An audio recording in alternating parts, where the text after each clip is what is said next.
It's an interesting question, what's happened over the past 60 years with regard to Han and Uyghur relations in Xinjiang, because this really encompasses the whole of the PRC period. And there have been many shifts in PRC policies towards Xinjiang and towards minorities, and in particular towards the Uyghur during that time. In the 1950s, when the PRC first moved into Xinjiang, and when it began to implement its autonomous region policies there, it was coming out of a period of great turmoil. Particularly in the 1930s, had been a time when there was a lot of rebellions, a lot of bloodletting in the region. In the 1940s, Xinjiang had been under Soviet influence and also under, for some time, the rule of the nationalist Chinese, the Kuomintang. During the 1930s and the 1940s, Uyghur political identity and national identity and ethnic identity had been developing in the context of Soviet influence and nationalist Chinese influence. And many Uyghurs saw their future or their best bet as lying with the Soviet Union. They were nationalistic, but nonetheless sort of felt that they had a better chance following the types of policies which Stalin had implemented, which had resulted in the creation of the stands, right? Kazakhstan, Kyrgyzstan, Uzbekistan, named after national groups of Central Asia.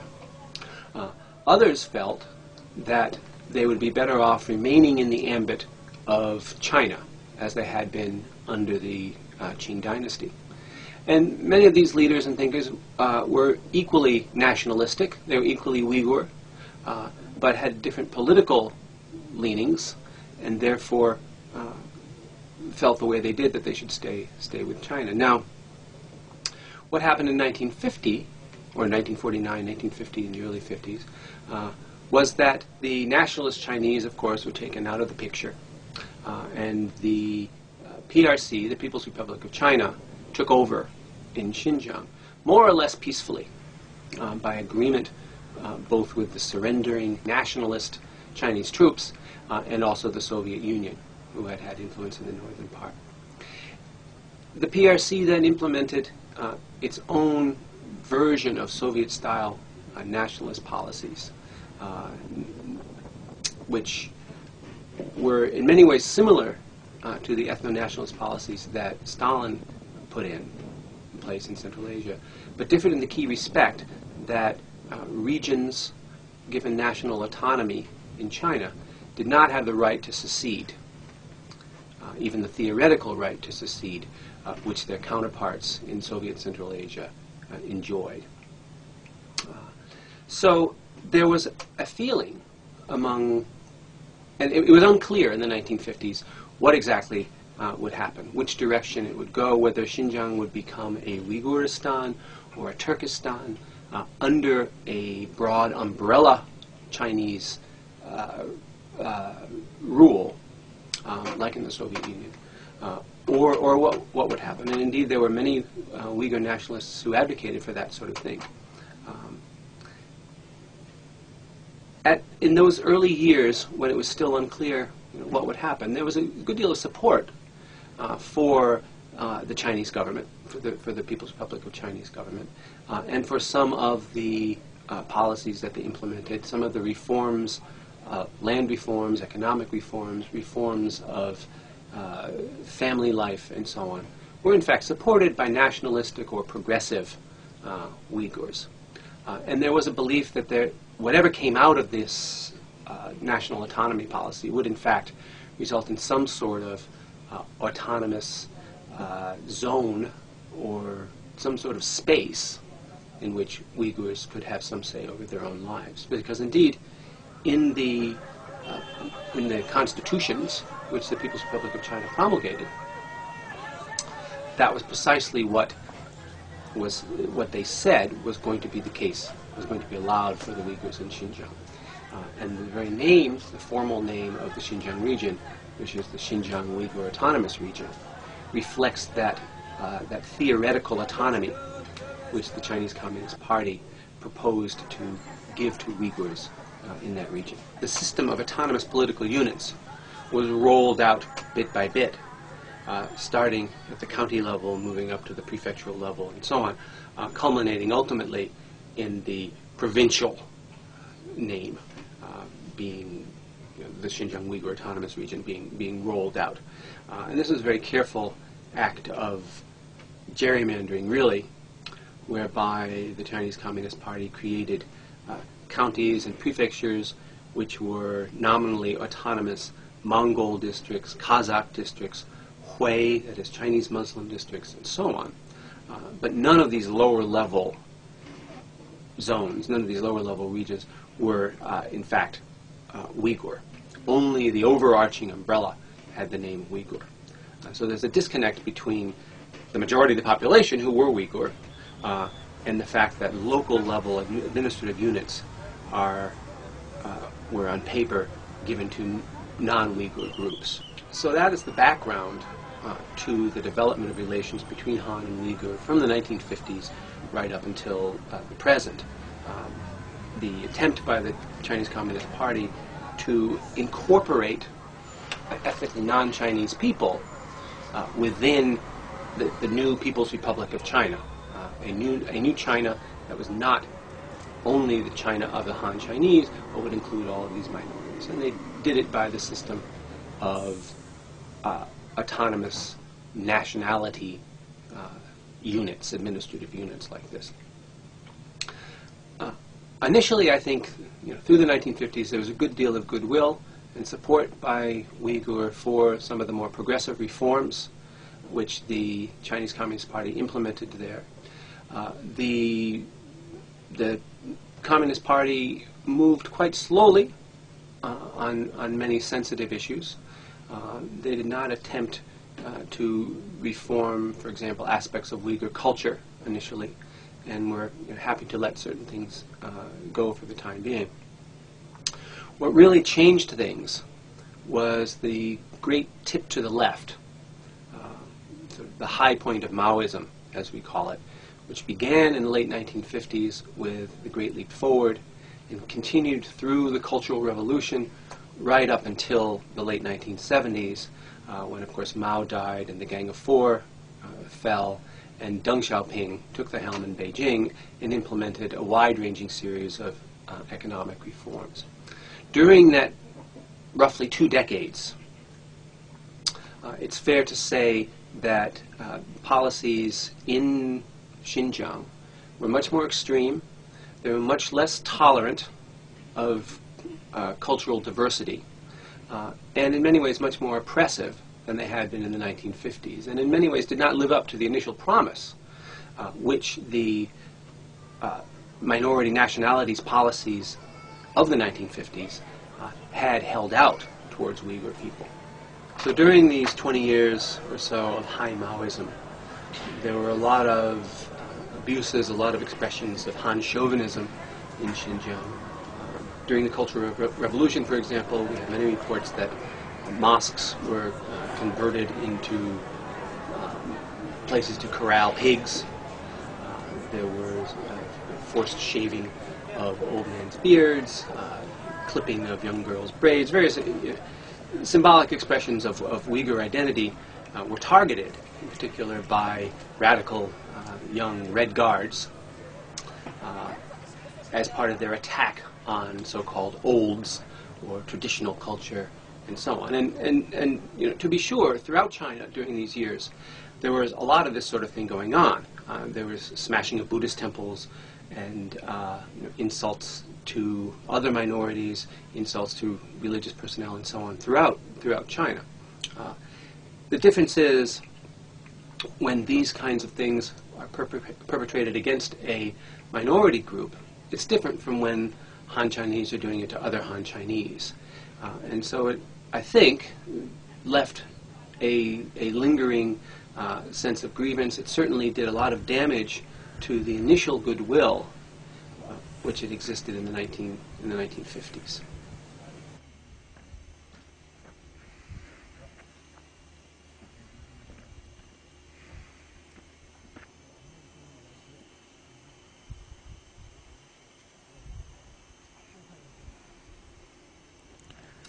with the end of the Cultural Revolution and the beginning of Deng Xiaoping's reform era, there was several years, almost a decade, in which relations between Han and Uyghur, between the party and Uyghur, improved in Xinjiang.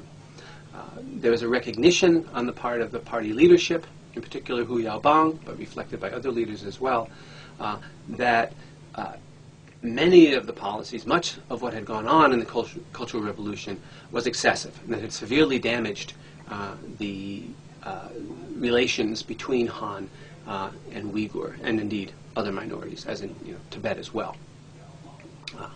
So during this time, then from the late 70s through the 1980s, there was more room for cultural expression by Uyghurs and more state sponsorship of Uyghur literature, Uyghur music, Uyghur dance, more official appreciation for the cultural differences that make Uyghur culture unique among all the peoples in China. In China as a whole, this was also a time of openness, relatively speaking. There was a bit of political ferment. There was a time when there were student demonstrations for democracy or for against corruption, or even on university campuses throughout China for better food or better dormitory conditions. So it was a time when there was political space for people to express these kinds of concerns. Most famously, the decade ended in 1989 with the big student demonstrations, of course, in Tiananmen Square. Now, during these same years in Xinjiang, there were similar sorts of activity by students and others.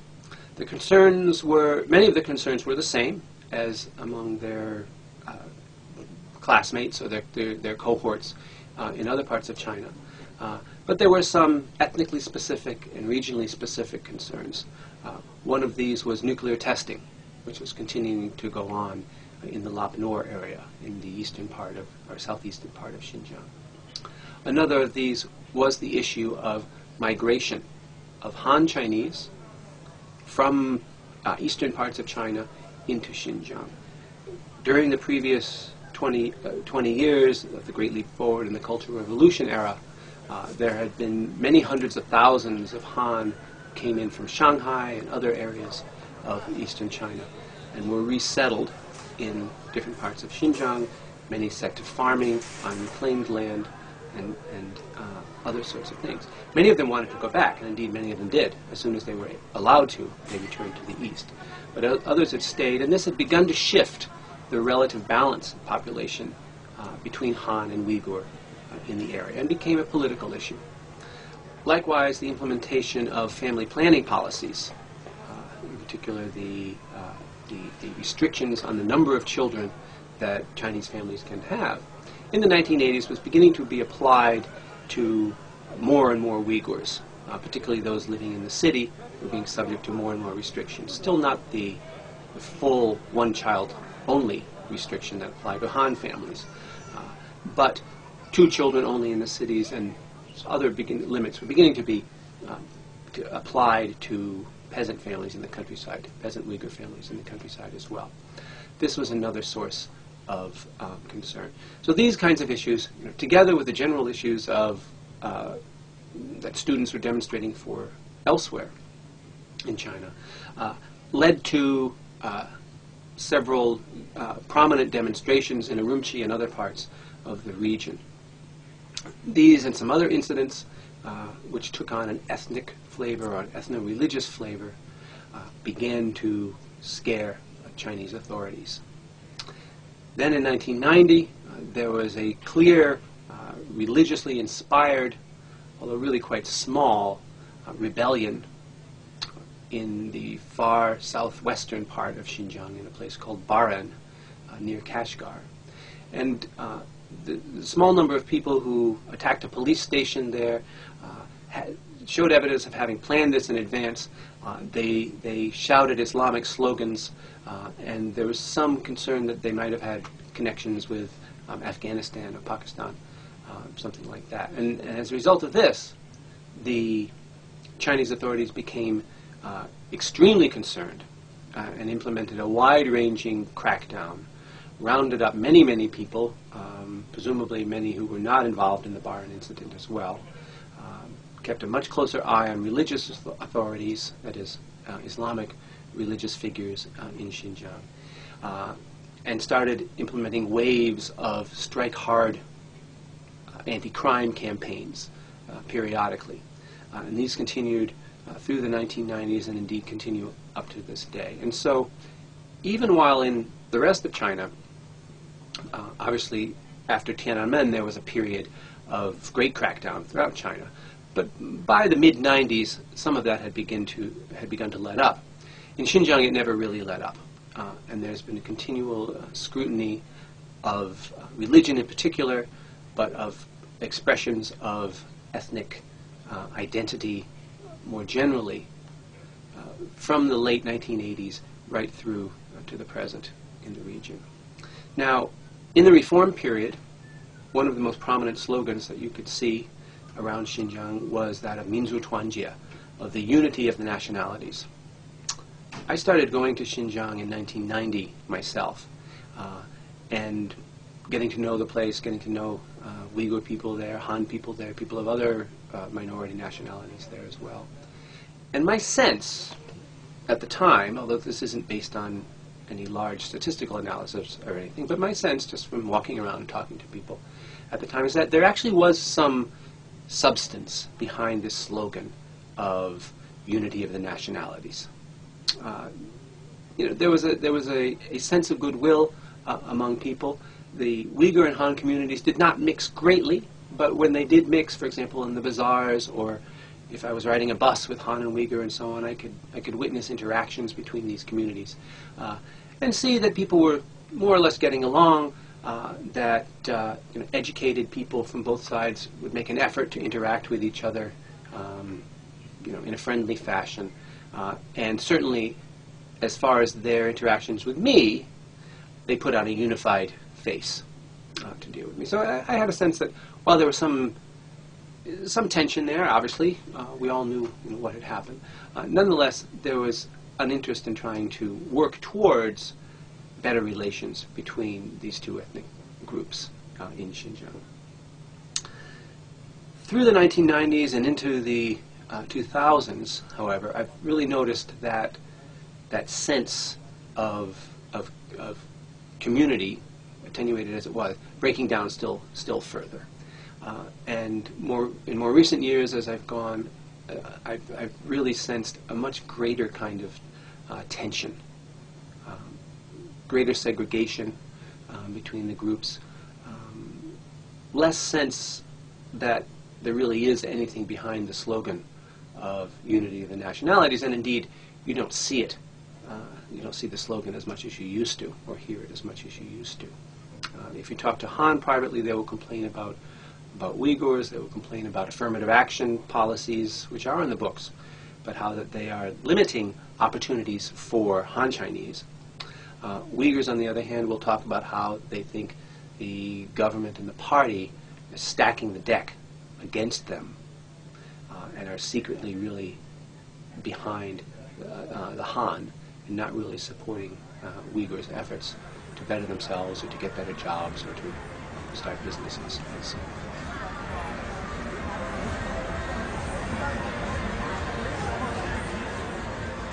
demographically in Xinjiang, a couple of things have happened. One of the most striking is that the overall population in the region has gone from a bit over 3 million to something like 20 million. Now within that, the distribution of the population has also changed. It was in the early decades very segregated regionally, with most Han Chinese in the east and the north, and most Uyghurs in the south, in the southwest in particular. In particular the cities of Kashgar, Uyghur-Han, Khotan, along the southern rim of the Tarim Basin. What has happened in more recent years is that increasing numbers of Han Chinese have moved in to these other cities, which had traditionally been very old Uyghur cities, had been Uyghur demographic enclaves. And at the same time, many hundreds of thousands of Chinese have moved in, from the Cultural Revolution period and after, and so that the relative population of Uyghur and Han in the region has changed. In 1950, there were only about 5% Han Chinese to 90% Uyghur or so. Now both groups are at 40-some%, and so it's pretty much equal, the number of Han and the number of Uyghur, with the difference being made up by Kazakhs and Hui and some Kyrgyz and Tajiks and other smaller groups like this. Now this has led to a very noticeable change in cities, particularly those old Uyghur cities in the south. Now you see a lot more Chinese. There's a lot more Chinese construction. New parts of the cities have spread out between railway stations and the old towns and filled in with these new white tiled Chinese kinds of buildings, which stand in stark contrast to the old mud brick parts of town. And in big cities such as Urumqi, which had somewhat of a Central Asian feel, particularly around the bazaars and so on, now they seem completely like big cities of eastern China. And you see relatively few Uyghur except in certain parts of town. So this has led to a great concern on the part of many Uyghurs that they are being flooded demographically by Chinese, that their influence in their own region is being diluted by this. And one can understand those fears, and indeed during the Great Leap Forward and Cultural Revolution years, it was in fact precisely the policy of the PRC to move large numbers of Han population out into that area. Since then, this has not been explicit policy, although there is encouragement of and permission of economic migration over the last 10 years or so, since 10 or 15 years since restrictions on population movement in China as a whole have been lifted.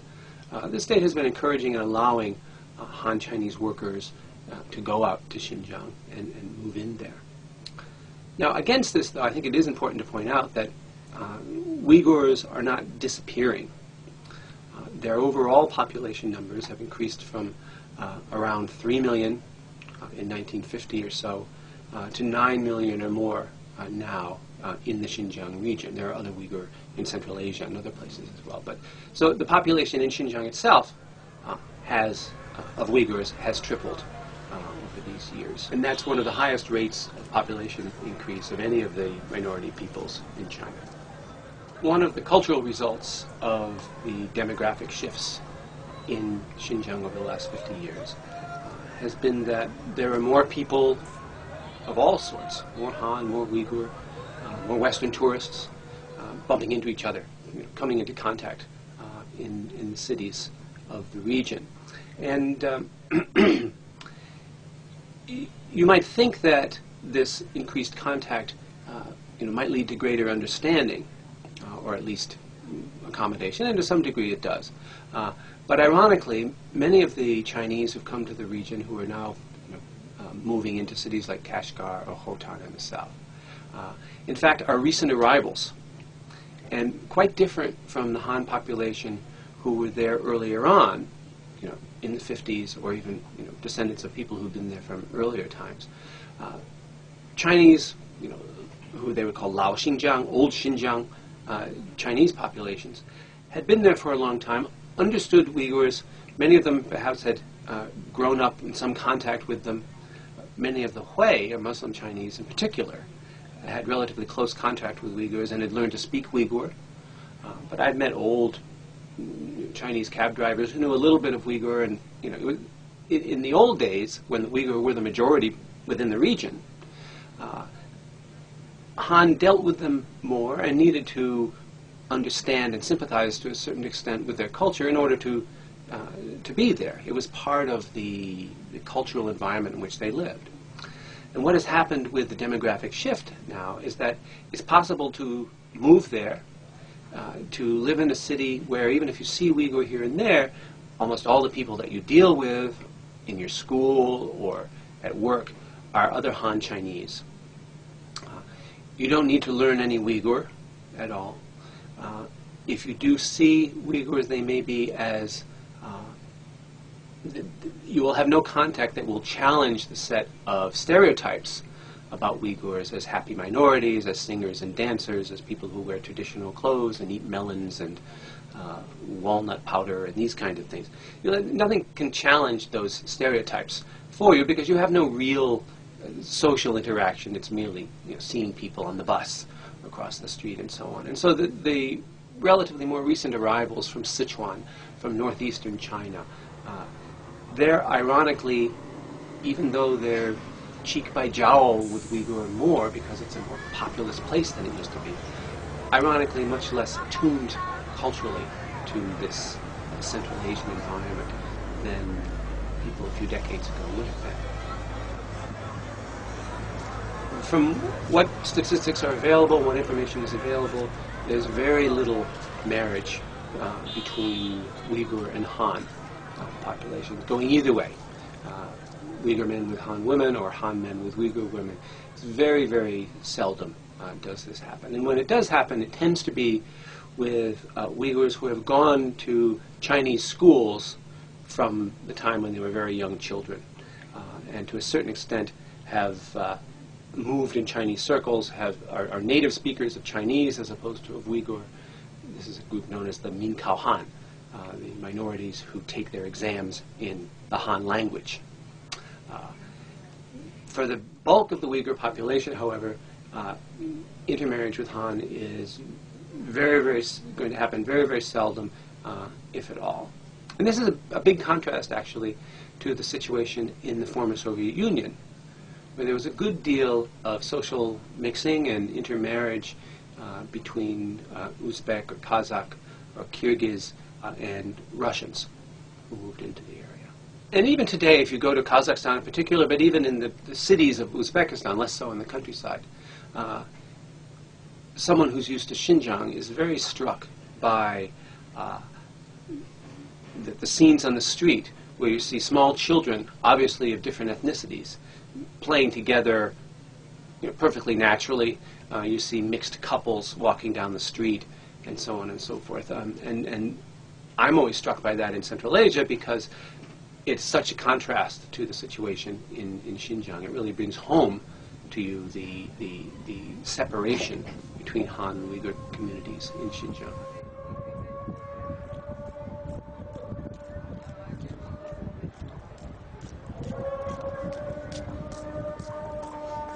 It's hard to separate out religion from other aspects of Uyghur national identity. Religion is part of it. Language is a huge part of it. Traditional ways of life, cultural interests, musical interests, all of these things are part of it. And of course, for a long time, there were separate school systems for Uyghur and for Han. And except for those Uyghur who went to the Han schools, people would be growing up apart as well. And so I think it's a combination of those reasons. Religion is certainly one of them. There are strictures in Islam against women marrying out. It's generally permitted for a man to marry a non-Muslim as long as she converts, but not the other way around. But I wouldn't say it's all because of religion. I think it's a combination of factors and the very strong ethno-nationalist identity that Uyghurs maintain.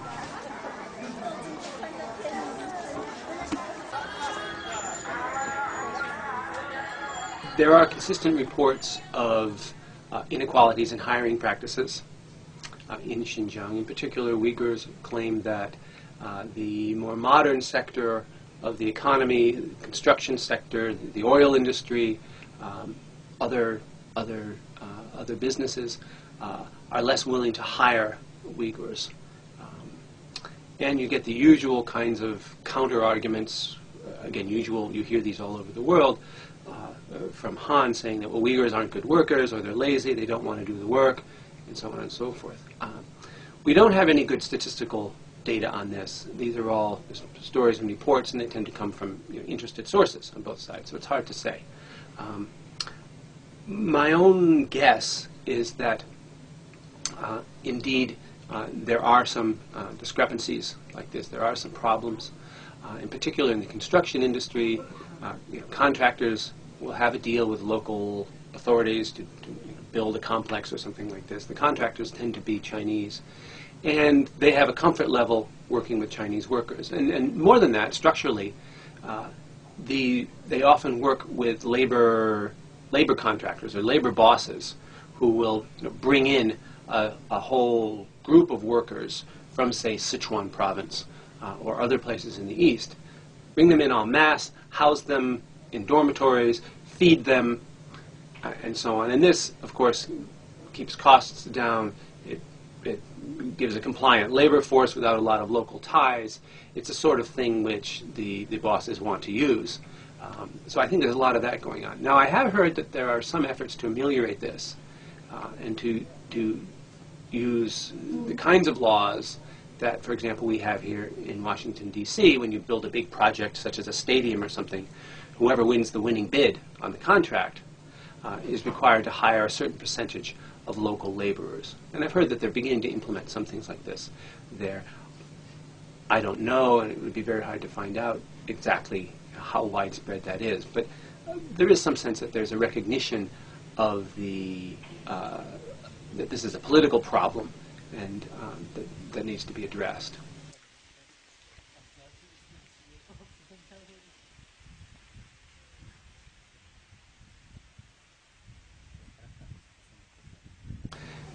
There's a very prevalent sense among Uyghurs, among Uyghur exiles outside of China, among sympathetic Westerners, that the Uyghurs in Xinjiang, in China, are an embattled ethnic enclave, holding out against the onslaught of the Chinese Communist Party, against this juggernaut of Han Chinese migration, desperately trying to maintain their culture, but that they're ultimately in a losing battle.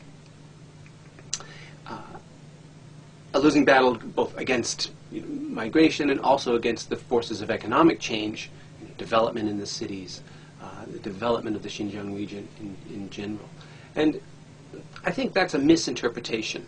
Well, certainly there are threats to certain aspects of Uyghur culture, and Uyghurs are living in quite constrained circumstances, as indeed are many people in China. Nonetheless, the development in the region, the economic changes over the past 10 to 20 years have been phenomenal, and development and even globalization is by no means the same as Sinicization. For example, in the city of Urumqi and in other larger towns around the region, there has been a shift from how people do their daily shopping and shopping for food. And as in any big city, there's much less space for the outdoor bazaar or for the old bazaars where people would buy their produce and meat and everything else. They've been replaced by malls, by food courts, by supermarket kinds of things. And this is a change that has been much commented on and often decried. But in fact, there is also now a market for supermarkets that cater specifically for Uyghur customers. Some of these are Turkish-owned, some of these are Uyghur-owned, some of these are Central Asian. They stock products from the former Central Asian republics of Uzbekistan and so on, former Soviet Central Asian republics. They stock Turkish products. These things are halal, that is, they're safe for Uyghurs to consume. And they also appeal to their particular sense of style. Cosmetics might be part of it.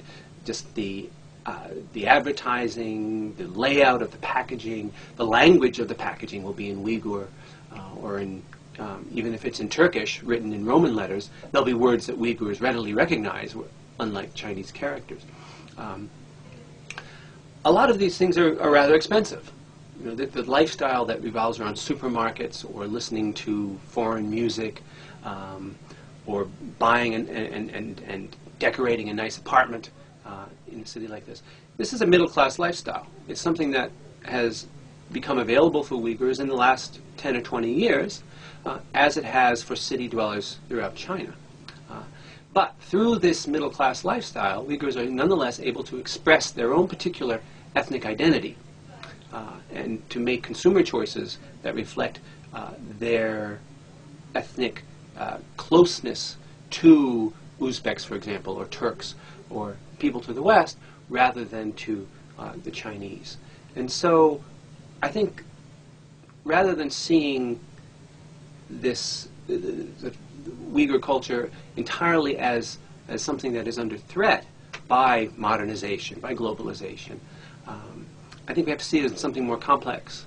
Globalization is leading to changes in Uyghur culture, to be sure. And obviously the development and Han Chinese coming into the area is changing the way cities look and the way people live their lives.